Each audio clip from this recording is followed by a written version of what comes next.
宁王的叛军攻入皇城时，父亲为保留皇帝血脉，让我与公主互换身份。他逼我换上锦绣华服，将我封入棺材。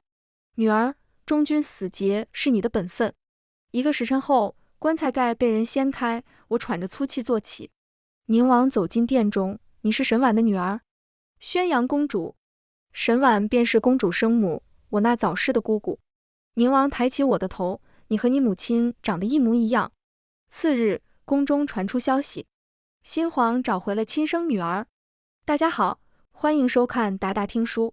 叛军攻下京城那天，父亲把我塞进马车，要我顶替皇帝唯一的后嗣，去死。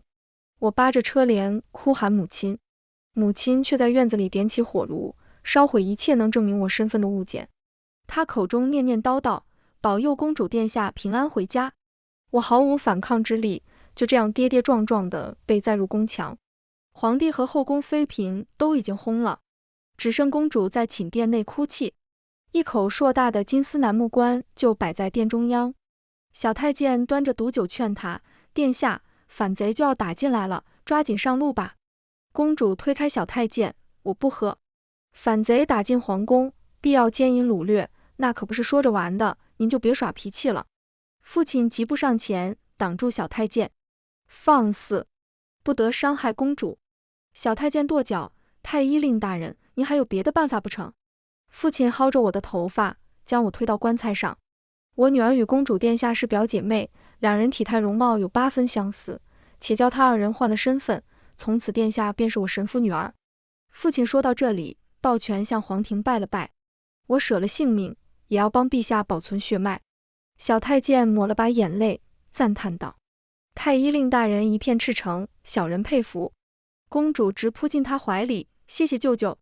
唯我艰难地摇头，父亲，我不想死。他抬手，一耳光打得我头晕眼花。懦夫，忠君死节是你的本分。父亲说完，夺下小太监手里的毒酒，捏开我的下巴，强行灌入。我被毒酒呛得连连咳嗽，尚未喘匀气，就被7、8双手撕扯着换上了公主的锦绣华服。公主换上我的葛布素衣，油咸粗糙。舅舅，这衣服好不舒服。父亲歉疚地说，殿下受苦了，且忍忍。稍后，我2人身上的首饰也被一并换过来。他扔给我一只先皇妃用过的香囊，然后拿走了祖母留给我的金钗，只是及笄日母亲送我的玉镯戴了太久，他们摘不下，便算了。换装完毕，父亲亲手把我推进棺材。女儿，为君尽忠是天大的福气，切记不可怨恨。他一根根掰开我握住棺材边的手指，厚重的棺盖随即遮蔽了天光。小太监道：陛下有令，皇族女眷须得焚尸保全名节，送公主先去了。话音方落，棺材缝里便挤进一股火油味。公主在外面说：舅舅，我害怕。父亲暖声安慰她：殿下安心，咱们点了这把火，这就走。我蜷缩在黑漆漆的棺材里，哀戚地叫着祖母。祖母是家中唯一对我好的人，可她3个月前已经故去，临终之际都不忘安排好我的婚事和嫁妆。可是对不起，祖母，我连你的金钗都保不住，何况我的性命。公主丢进棺材的香囊散发出一股桂花香，我自幼不耐桂花，闻到这香气，忍不住哇地吐了出来。香气在窄小的棺材里越发浓郁，我也吐个不停，刚喝下去的毒药被吐了个干净。这时外面的火已经烧了起来，我绝望地拍打着棺材，心底升起刻骨的仇恨。父亲灌我毒药，我已还了他一命，但他还放火烧我，那便欠了我一命。我做鬼也不会放过他们。就在我准备好做鬼的时候，棺材外传来了小太监们的磕头声：兵爷爷饶命，不要杀我们。一个傲慢的声音回复：宁王有令，凡伪帝亲眷，活要见人，死要见尸。这殿中住的是谁？太监，是公主，她已经服毒自尽了。我被毒药和烟熏火燎折磨得求死不能，此时更加用力拍打棺材，只求叛军给我一刀。下一秒，棺材盖被人掀开，我喘着粗气坐起。满院叛军呼喊：找到公主了，活着。随后，一队肃杀的侍卫护卫宁王走进殿中，他将手里皇帝和皇后的首级放在桌子上，6只阴恻恻的眼睛一起看着我。你是沈婉的女儿？宣阳公主。沈婉便是公主生母，我那早逝的姑姑。太监急忙跪行而来，叩首道：小人服侍公主7年，能作证他是。我被熏哑了嗓子，只能拼命摇头。宁王说：抬头。我被士兵扶着抬起头。你和你母亲长得一模一样。宁王说到这里，突然掩口恶心了一下。他问：哪来的桂花香气？我被余毒迷得晕晕乎乎，晕厥前看见的最后画面是他挑起香囊投入了火中。在睁眼时已是黎明。我被宫女洗涤干净，宁王坐在我床边。你今年17岁？我怯怯地点头。17年前，你母亲本是我的准妃，当今皇帝，我的哥哥横刀夺爱，才叫她成了太子侧妃。我懵懂地听着，恍然似找到了生机。他继续说：我离京前夕与你母亲一夜缠绵，所以你该是我的女儿。我艰难地问：你如何确定？那时哥哥坠马，脸上留疤，你祖母是神医传人，进献了能消除一切疤痕的焕容散，你父亲因此当上了太医令。这和我的出身有什么关系？当然有。宁王冷笑：我往那药里掺了能让人断子绝孙的东西，所以哥哥至今无嗣，你也不可能是他的孩子。宁王说到这里，被侍卫叫走。不多时，太监宫女与我那口口声声忠君死节的父亲都被放回了殿中。父亲跳到床边，两手卡住我的脖子：你怎么没死？我费力地发声：宁王救了我。他怎么会救你？他要当众处决皇帝遗孤，以儆效尤。父亲闻言竟松了口气，也放开了我。我哀求他：父亲，给我一粒毒药，免得我受他羞辱。我若帮你自戕，宁王岂不怪罪于我？你好歹毒的心！此时宁王回归，众宫人吓得退至后院，唯独父亲逃不掉。宁王问父亲：我余毒如何？父亲赶忙从袖子里取出一份医案，这是宣阳公主从出生起的用药记载，我照此为她开几副药，便能卸去毒性。宁王接过他连夜伪造的医案，一页页看去，更坐实我的公主身份。我开口：可我不是，我不想。太医令吓得打断我：公主，你好生安歇，下官抓紧去煎药了。我晃了他一跳，继续说：可我不是好好的吗？我不想喝药。宁王拍拍我的头：听话。我从腕上撸下玉镯：太医令，你救了我，这镯子赏你，我做事一丈一清，不欠人情，虽然你我之间根本谈不上人情。父亲握着玉镯，一时蒙住。宁王不悦：你不跪谢？父亲难以置信，宁王竟然要他跪拜一个阶下囚，却只能屈辱地拜倒，额头触地，谢殿下赏赐。宁王不顾脚边匍匐似犬的太医令，轻轻为我盖上被子。好女儿，为父明日加冕，便会对天下宣告你的新封号，宣阳安国公主。谢父皇。我低头一礼，眼神偷偷瞄向榻下错愕的父亲，心中有种说不出的快意。宁王安抚好我，带着太医令离开。许久后，一无所知的工人们回到内殿，别处的工人都被放走了。你都要死了，还耽误我们，坏透了！不肯好好服毒，处斩便是你的报应。我冷眼看着他们。祖母和姑姑在世时，我入选公主伴读，也在这殿内住过几年。那时姑姑待我如亲女，每遭公主嫉妒。后来姑姑不在了，公主便开始搓磨我。这些工人都是她的狗腿子。洒扫庭除，洗衣刷地，我活得像个下人。一个宫女说：宁王交代要把这殿内血污打扫干净，你该不会指望我们干活吧？我委委屈屈地爬下床，拿了刷子和水桶，跪在院子里，卖力地打扫满地狼藉，直到瞄见殿门多了一个踟蹰的身影，我冷漠的脸上即刻挤出2行眼泪。工人为发泄被扣留的不满，极尽侮辱我。殿下，勤快些，你会不会干活啊？公主，那后面还有马桶没刷呢。哎呦，我的主子，你弄脏我衣裳了。忽然有人举起水桶，要把脏水泼向我。宁王便在此时走入。你们在做什么？工人们都没把折磨我这个前朝公主当回事，忙不迭跪地问安。我们看着她收拾院子呢。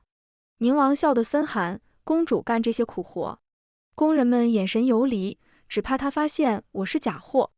我用袖子抹去汗水，母亲去后，我无所依护，一日三餐靠人安排，做些力所能及的活也是应该的。工人见我给他们递了台阶，赶快顺坡下。对，皇帝皇后从不到这边来，说是公主寝宫，其实和冷宫差不多。伺候这么个主，我们还觉得委屈呢。他们字字编织着我不存在的过去，将我的公主身份描摹得活灵活现。但宁王听到这些话后，脸已经黑了，统统拉下去，打杀了。宫女和太监不知自己错在哪里，求饶都不知如何开口，便迷糊着被拖了下去。此事过后，皇族死尽，熟悉宣阳公主的宫人也再无活口。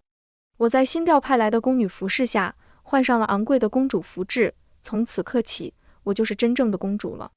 百官为新皇献呈的夜宴上，我的父母还有他们新换的女儿也都来了。3个人肩并肩，仇恨地注视着我。周围贵女对表妹指指点点，太医令夫妇身边的姑娘一定是他们的女儿沈渊吧。2个月前，她去佛寺为祖母上香，纱衣被雨水浇透，都被人看光了。因为这事，婚期前3个月被退婚，她怎么还好意思出门啊？表妹被闲言碎语羞红了脸，昨日她还未顶替我沾沾自喜，今天就悔不当初了。她质问父母道：“你们是不是早知今日，才叫你们女儿去做公主的？”说完一跺脚，从太医令夫妻身边跑开了。我趁机追随而去，悄声气她：“做公主真好，你知道你生父给我封赏了多少10亿吗？”她是娇生惯养的公主，哪懂得隐忍，抬手便打。我急步跑开，引诱她进入御花园里阻拦走兽的荆棘丛。她身上轻盈的丝绢被几次划破，留下一道道浅伤，待穿出荆棘林，我早已不见踪影。母亲惦念她，很快寻来，为她换了衣裳。表妹重回夜宴，气鼓鼓地看着高座上的我，发泄般一杯杯喝下酒水。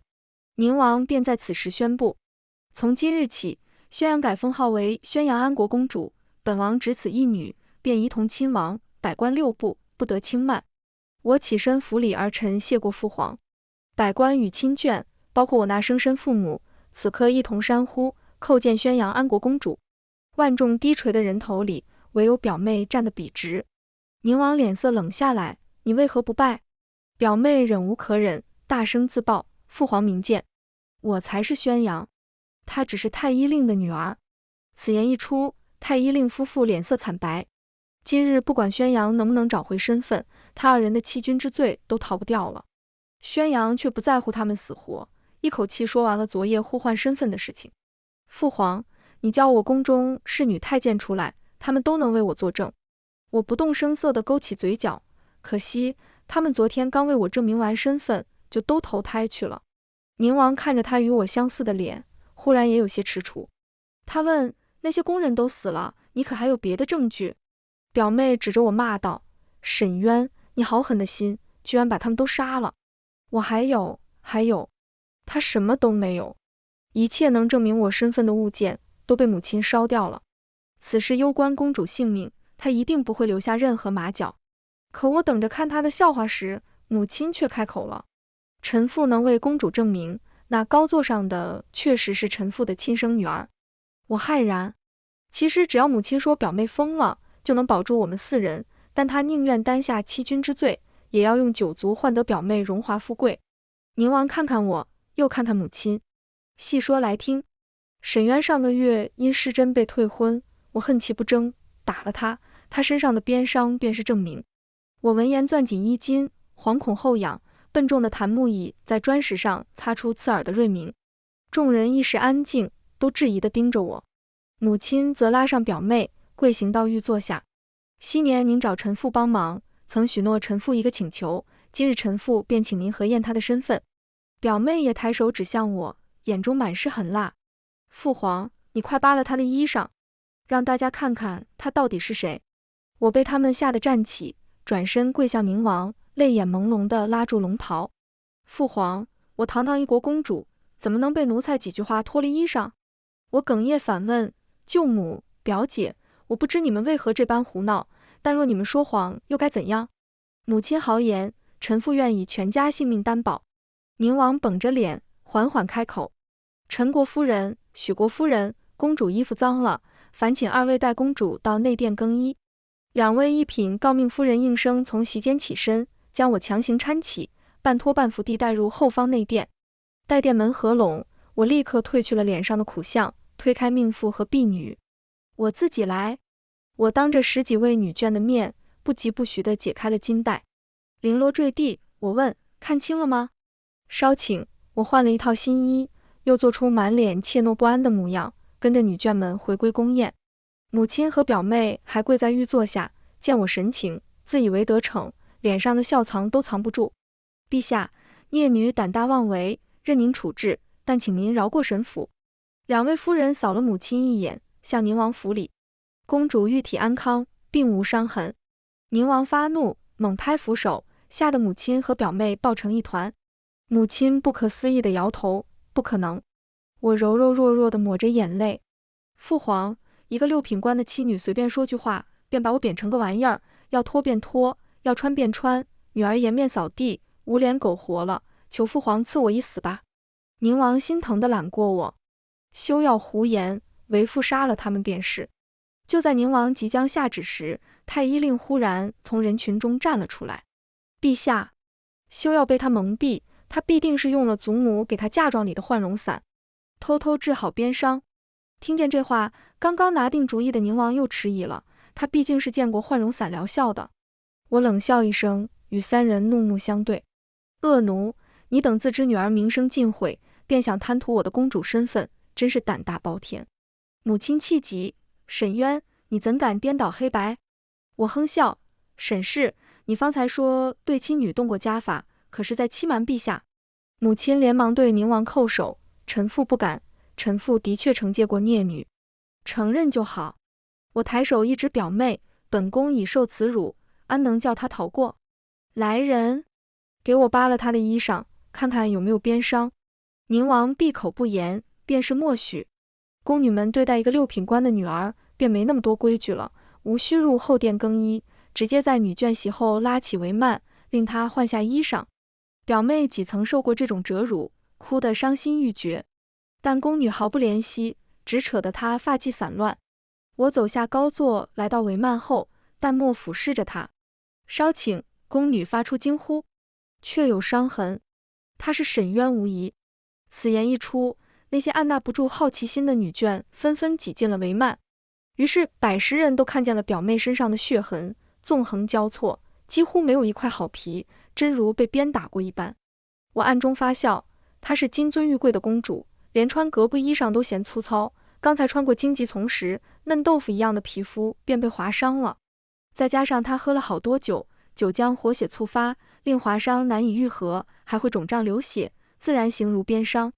母亲推开众人，捡起衣衫裹住表妹，不许看，都给我滚！我见状，眼神暗了暗。当日我在佛寺被人看见体态，母亲只骂我丢人，忙不迭登车离开，将我独自丢在山路上供人指指点点。那时我以为她冷心冷情，可原来她也有护短的一面。周遭人声鼎沸，母亲曾加诸于我的种种诋毁，如今都变成利刃刺向了她最在乎的表妹。被他娘打成这样，丢死人了！我家的狗我都舍不得打这么重，还想抢公主的身份呢。她配吗？京中传言沈渊体态婀娜，果然不假。宁王将手一挥，随口了断，砍了那2个贪污公主的贱人。太医令却握住了侍卫的刀鞘。昨日陛下告知臣的顽疾，臣已找到治愈方法，望陛下法外开恩，准我将功补过。宁王激动起来，当真？我偷瞄了眼生龙活虎的宁王，可瞧不出半点顽疾之象。不过见他笑得眼尾开花，我知道今天收拾不了那3个人了。果然，宁王转头对我叹气：女儿，今日是你受封的日子，不宜见血，我令他们赔你1000金如何？我自知没有拒绝的资格，乖巧应下。外祖母在世时对我极好，女儿也不想为难舅舅和舅母，便依父皇吧。但见太医令舒了口气，我却又说，但表妹欺我太甚，我要罚她留在宫里给我做几天侍女。一朝身份调换，终于轮到她给我刷地了。我把桶和刷子丢给她，把鞭子丢给太监，然后将当年她说的话原样奉还，把这里每一块砖都仔细刷干净，手绢抹到一粒灰，叫你背上开花。表妹踢开刷子，张牙舞爪扑向我。沈渊，我杀了你！我一把将她推倒，俯低身体，在她耳边小声说：你不会以为我这个亲女儿比不过你这个外人吧？她愕然，你什么意思？他们早知道你是宁王的亲生女儿，送我进来就是为了抢夺你的身份，享受公主的无边尊荣。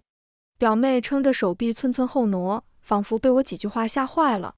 我不信，今天舅母还为我作证，舅舅更是舍命保住了我。我步步紧逼，声音里带着无尽的蛊惑。母亲帮了你，却叫你当众被人扒了衣裳，父亲救了你，你现在却在给我擦地，所以你看见的就是真的吗？小太监才新入宫，依然保持着农家子的纯良，其实没有真的搓磨表妹，但他受到惊吓，又急火攻心，没2天就把自己气到晕厥了。于是第3日，我派遣车驾，亲自送表妹回家。带刀侍卫敲开沈府大门，卸去门槛，4匹雪白大马将公主宝车拉进了院子。侍卫们把表妹扔在地上，又摆出一副桌椅，之后便遵令退了出去。母亲急忙跑出卧房，抱住尚未清醒的表妹，心疼的一声心肝一声肉。她抬头怒视着我：沈渊，你大逆不道，必遭天谴！来人，给我拿下他！仆人们闻言纷纷垂首，无人应声。昨夜宫宴上的一切早传得满城风雨，连表妹都在我手下落败，下人更不可能硬碰我这块石头。我安然落座，指了指母亲的大丫鬟：沈夫人刚才叫我什么？大丫鬟偷瞄一眼主子，低声回道：公主息怒，夫人发议正了。何府仆从一起拜倒，见过公主殿下。母亲被他们气得哑口无言，我却只默然微笑。从前我当你不会做母亲，不与你计较，但昨天我知道自己想错了。去佛寺的路是你挑的，日子是你选的，衣服也是你买的，你命我一步一叩为祖母祈福，那我雨中失仪是不是也是你算计好的？母亲愤怒到口不择言，是又如何？神府女儿都是下作货色，就该烂在阴沟里。我万分疑惑，你为什么这样对我？她凄楚答道：我乃国子司业之女，太后本主意我做太子侧妃，结果你祖母为抢我的婚事，进献换容散，求太祖皇帝赐婚我和你父亲，否则我怎会嫁给一个6品太医令？我拍案道：我祖母秉性正直，不是那样的人。母亲放声大笑：当年重阳，神府娶司业千金，嫁东宫太子，何等风光！你仅可以去问。我先翻了桌案，声响惊动门外侍卫，一群人闯了进来。我缓了口气，下令道：父皇许我千金，替我取回来。侍卫们闻声而动，控制住神府众人，开始抄家。当朝6品官，富贵有余，但谈不上富贵泼天，连厨房里的锅碗瓢盆都算上，才能凑出千金。侍卫从厨房里拎出一只铁笼，笼子里装着一只饿得发虚的黄犬。我暗恨，他们竟准备吃掉我养了3年的狗。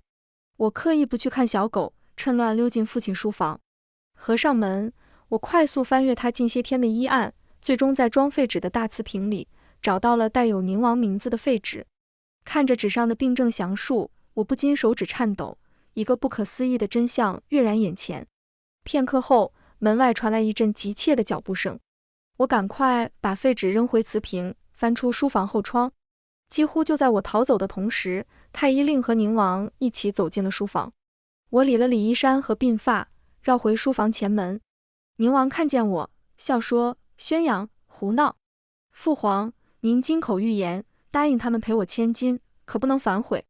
这时侍卫已经把几10箱金银珠宝抬到了院子里，其中就包括祖母为我准备的嫁妆。我拂过箱子里那一样样宝石珠翠，犹记得祖母拿着它们往我身上比划的模样。我的乖雀儿，祖母不能陪你一辈子，但能保你一辈子顺顺当当，荣华富贵。思及于此，我嘴角含笑，搬走。便在一行人把箱子抬上马车时，母亲从人后冲了出来，愤而推倒一个侍卫：都给我放下，这是我神府的东西。宝箱落地，摔碎满地陶瓷。父亲瞄见宁王脸色不善，连忙去拉他。撕扯间，母亲踩到碎瓷不慎滑倒，手按在瓷片上，疼的一抓，竟然抓到了一张宣纸。他眼神一亮，我却慌了起来。那是祖母去后，我点写抄写的阴骘经，经文抬头还有我以血指绘的神像。经文被我供奉在祠堂的陶瓷神像里，因而避过了母亲的查抄，竟因缘巧合出现在这儿。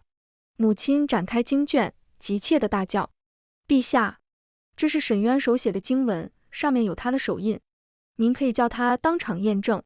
我下意识把手掌缩回了袖子。宁王因为他们一而再再而三的挑衅而不悦。沈太医，你就看着夫人发疯？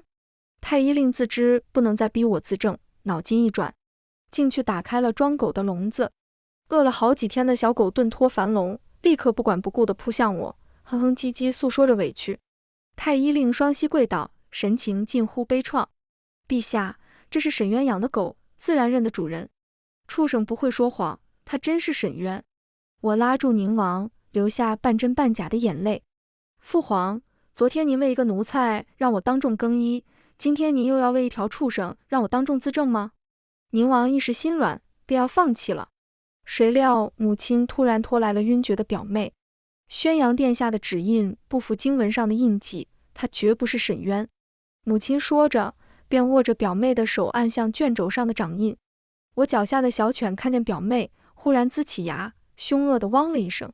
表妹于昏厥中打了个激灵，竟然被狗叫声给吓醒了。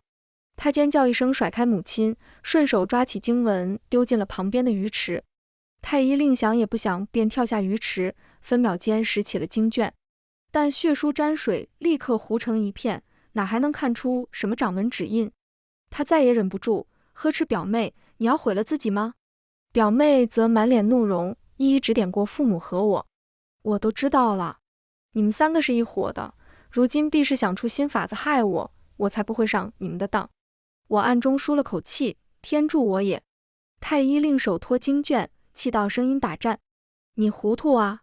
罢了，怪只怪我意志不坚，当初我借沈婉几篇文章结交太傅，未料藏头里竟有他名字。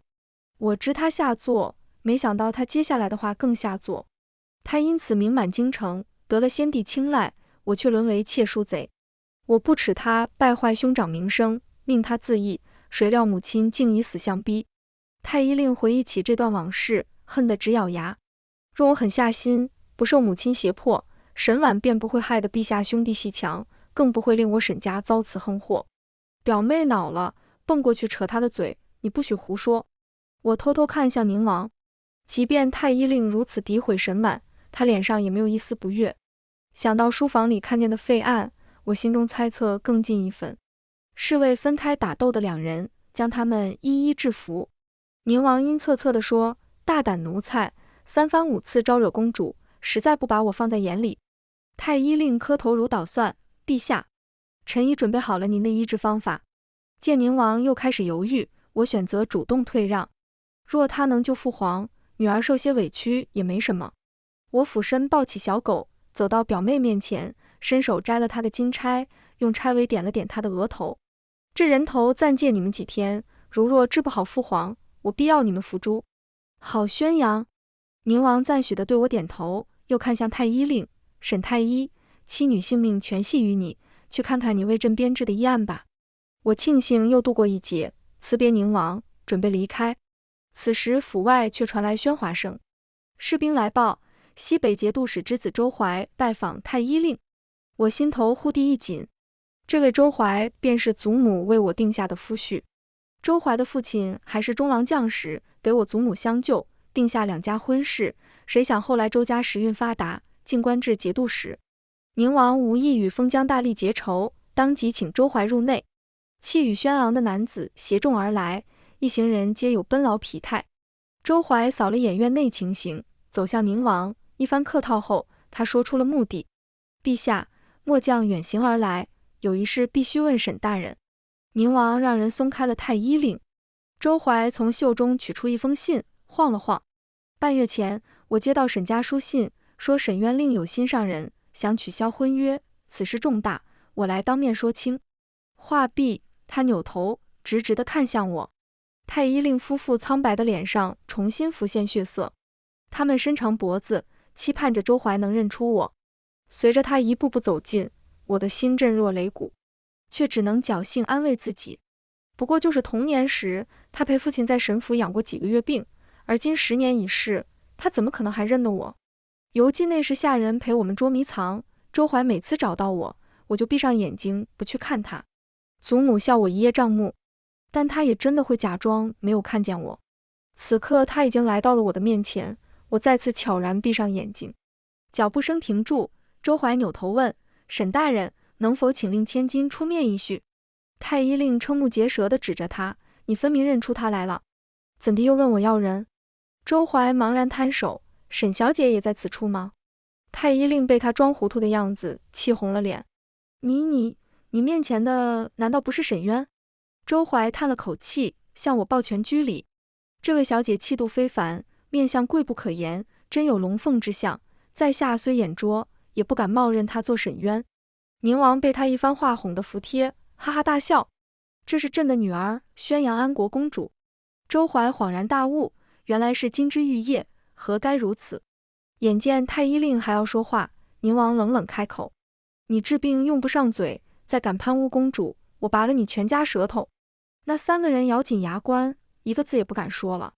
周怀走向太医令，既然令千金心有所属，周某愿成人之美，请陛下见证，从此2家婚事作罢。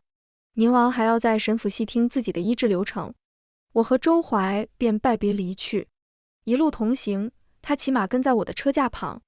我收到信，便知你处境不好，星夜兼程来救你，你却自己当上公主了。我掀开车帘，小声问：你如何知道我处境不好？他俯身向车窗，轻声说道：对子骂父，则是无礼。我说了，你可不能生气。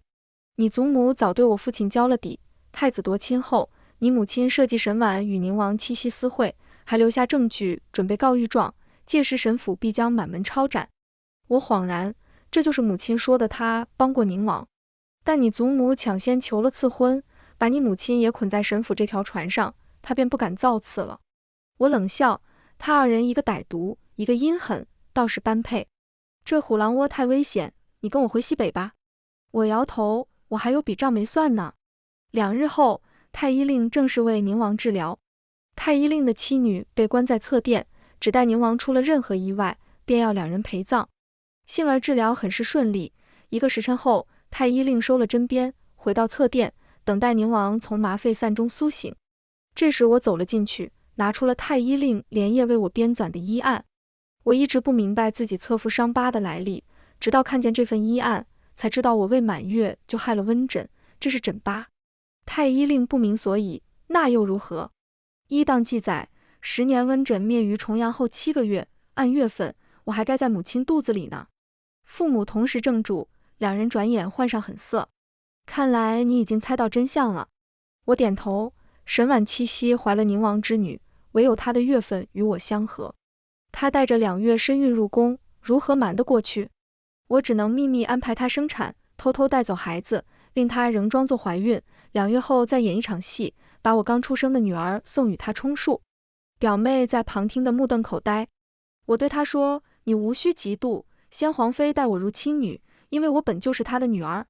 太医令哼了一声：得意什么？从前宁王看中你，是因为只有你一个，而今我治好了他，你的好日子就到头了。我摸了摸头顶金钗，那可未必。他冷笑：子以母贵，他恨不能亲手杀了沈婉，何况你呢？我离开侧殿，去往正殿。宁王亲卫检查了我身上所携之物，确认没有危险，才肯放我入内。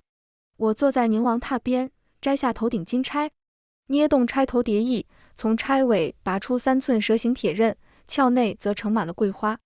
我屏住呼吸，把桂花递到了宁王鼻端。他被强烈的呕吐反应唤醒，但全身筋肉仍受麻沸散控制，无法动弹。父皇，我看到太医令给你写的医案了。我用铁刃点着他的脖子，一路下滑。伤口宽2分，深3寸，屈如蚯蚓，伤及根本，再难生育。他惶恐地看着我，呜呜说不出话。我一眼认出，这是神府女儿家传的保命暗器。那时我就知道，什么七夕密会，分明是你算计了他。他从喉咙里挤出有气无力的声音：是你舅母做去的，你求他帮你做的，可我不曾害你。你想过太子准妃婚前有孕，我们母女会是什么下场吗？还敢说不曾害我？我再次把桂花送到他的鼻端。17年前的刀伤，今日来要你的命了。他被花香刺激的反胃，又被麻沸散麻痹了身体，呕吐物反呛入肺，憋得他脸色由红转白，没一会儿就闭气了。我复原金钗，冷静地离开了大殿。一炷香后，殿内传来小太监的哭嚎：“快来人啊！陛下被缢死了。宁王死后，我成了唯一活着的皇室后裔。宁王就不顺理成章向我宣誓忠诚，西北3州节度使也请我代理朝政，先帝忠臣更把我当作救主遗孤。我莫名其妙成了所有势力的平衡点。反正前2任皇帝各顶各的荒淫无道，百官都能维持国家运转，如今换了个颇有自知之明的我，国家运转得更顺利了。太医令夫妇没能离开那天的侧殿，但我释放了没有命债的表妹。临行之前，他问我为什么饶过他。我想了想，回答：可能因为我们都被同一个人爱过吧。全文完，达达听书，感谢您的观看，每天上新精彩小说，喜欢就订阅吧。